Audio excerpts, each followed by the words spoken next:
Radio Classique, l'invité de l'économie. L'invité de Radio Classique ce matin à 7h46, le président de la Réunion des musées nationaux et du Grand Palais. Bonjour Jean-Paul Cluzel. Merci d'être avec nous ce matin. Samedi sera inaugurée la 6e édition de Monumenta au Grand Palais à Paris. Le concept de Monumenta, pour faire simple, c'est de donner carte blanche à un artiste pour remplir les plus de 13 000 mètres carrés de la nef du Grand Palais. C'est un espace immense. Cette année, c'est un couple russe, les Kabakov, qui a été choisi. Qui est ce couple et que vont-ils proposer au public ? Alors, il s'agit des Kabakov. Kabakov, pardon. Kabakov, on n'est pas avec les lollipops. Ouais. Ilya Kabakov était à l'origine un dessinateur de bande pour enfants du temps de l'Union soviétique. Et sa réaction face à cette société a été que l'idéal d'utopie, le rêve d'une vie meilleure de l'Union soviétique, en fait, c'était traduite par un cauchemar et que la collectivité oppressait l'individu. À partir de cela, dans l'underground soviétique, essentiellement à la fin des années 70 et 80, il a développé son propre art qui consistait d'abord à tourner en dérision le système soviétique. Une de ses premières œuvres, les plus connues, est par exemple de représenter les fameuses cuisines collectives, qui étaient un des instruments par lesquels la société soviétique obligeait à une vie commune, collective. Et il l'a représenté avec tout ce que cela comporte évidemment comme destruction de l'individu. À partir de ça, il a imaginé un des premiers, ce qu'on appelle l'art conceptuel. C'était un art qui ne vise pas à être beau, un art qui ne vise, je dirais, à aucune espèce d'esthétique, mais un art qui vise à faire prendre conscience. Peu à peu, tout cela est développé, et ce qu'on va voir au Grand Palais, c'est une espèce de parcours initiatique dans lequel ceux que les Kabakov, puisqu'ensuite, avec sa femme, ils ont travaillé ensemble, ça aussi c'est une innovation, c'est une femme qui, pour la première fois artiste, rentre dans le Monumenta au Grand Palais. Ilya et Mia Kabakov vont nous proposer un parcours dans lequel l'homme essaye d'être confronté à ce qui est un problème clé d'aujourd'hui, c'est son environnement, pas simplement au terme écologique, mais son environnement par rapport au cosmos, la place de l'homme, toutes ces questions très centrales qu'on voit aujourd'hui, le rapport entre l'homme, l'univers, la continuité entre l'homme et l'animal. Et tel que je vous le dis, ça peut paraître très austère, mais la vérité, c'est que c'est comme, je ne sais pas, quand vous arrivez à Vézelay, vous avez, qu'on soit croyant, qu'on ne soit pas croyant, vous avez une expérience mystique. Et donc je pense que là, les Kabakov sont en train de réussir ce pari. En 2013, Jean-Paul Cluzel, Monumenta avait été annulé pour cause de restrictions budgétaires. Comment vous avez réussi à boucler le financement de l'exposition cette année ?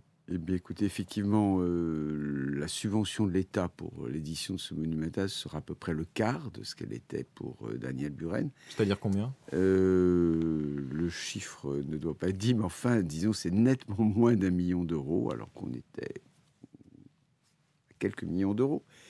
Donc, on est vraiment dans une réduction par 4. Oui.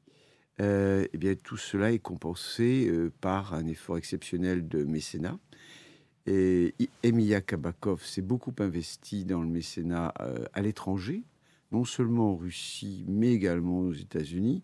Et nous avons, mes équipes de mécénat ont réussi à avoir un montant inégalé de mécénat d'entreprises françaises pour une exposition de ce type. Ce sont des expositions qui rencontrent un succès public quasiment à chaque fois, un grand succès public. Ça ne suffit pas à autofinancer ce genre d'événement ?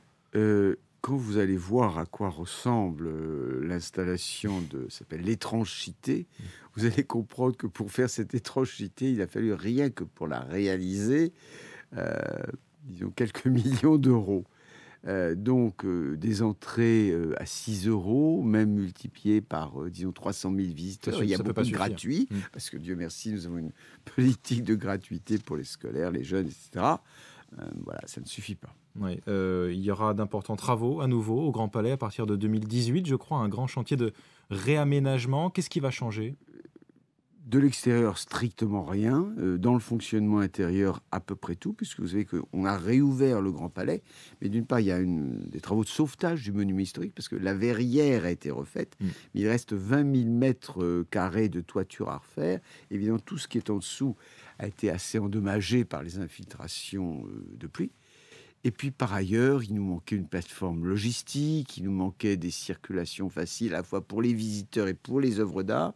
Il nous manquait des installations pour tous nos événements, toutes les foires et toutes les industries françaises, en partie du secteur du luxe, qui sont très exportatrices, très importantes pour notre pays, sont friandes du Grand Palais en termes d'image. Donc, nous allons leur donner un outil à la mesure de leurs besoins. On parle d'un chantier dont le budget serait de 130 millions d'euros. C'est colossal. Ça n'est pas... C'est pas colossal. Si vous divisez 130 millions d'euros par 70 000 mètres carrés de surface au sol, plus 20 000 mètres carrés de toit, vous verrez qu'on est à des prix même résolument modestes. En tout cas, ça n'est pas menacé par le plan d'économie du gouvernement? Écoutez, jusqu'à présent, non, mais c'est évidemment quelque chose sur lequel je fais mon lobbying quasiment quotidiennement, parce que je pense que c'est très important que nos industries culturelles et de luxe bénéficient d'un avantage. Bon, vous le savez mieux quiconque, on est aujourd'hui en concurrence dans ces secteurs avec de nouvelles places, pas simplement Shanghai, mais New York,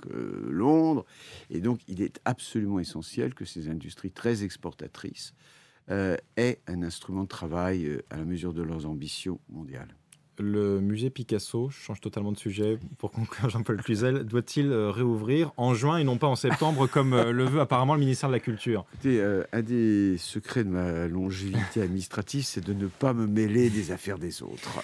Bon, tant pis pour Claude Picasso, donc, qui râle beaucoup en ce moment, et Aurélie Filippetti doit le recevoir d'ailleurs, doit recevoir aujourd'hui la directrice du musée Picasso pour s'expliquer avec elle. Merci beaucoup Jean-Paul Cluzel d'avoir été avec nous ce matin, l'invité de l'économie de Radio Classique, le président de la Réunion des musées nationaux et du Grand Palais à Paris.